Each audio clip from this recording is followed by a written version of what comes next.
My 3 oldest children had a godfather who was openly gay. He did not think he was married to another man, because in those days that confusion did not exist. This is confusion. It's confusion. Charisma Magazine posted recently with Bruce Jenner that he's confused. And he said, I feel so empty. Well, Ken has really defined by scripture what it takes to fill you up when you're empty.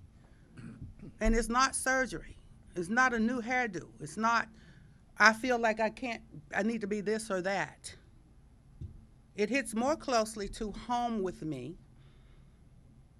3 of my oldest children had a godfather who was openly gay. This was before I was born again. Nice man, great, generous, precious. I didn't understand the Bible in those days, so he says, I want to be a godfather to some of your children. I said, okay. As soon as I was born again in 1983, I said, but your lifestyle's not going to work for you in eternity. We sat down and had a long talk about it.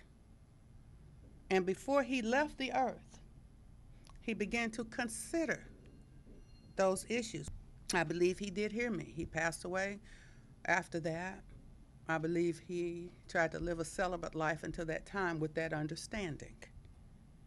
Then closer, and I'm not going to say which part of my family, but there's someone in our bloodline today who has a child, a man who has a child with a lesbian who's living openly with a lady. They think they are married.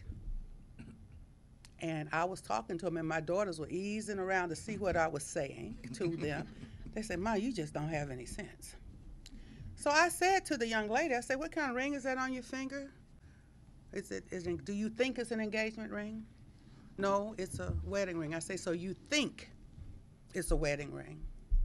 I said, actually, you really can't be married. I said, you didn't even do that in Georgia yet because it hasn't been resolved in Georgia. Where did it happen? In Florida. So the other day she called, I'm stressed out. I need to get a divorce. I said, you think you need to get a divorce because you think you're married.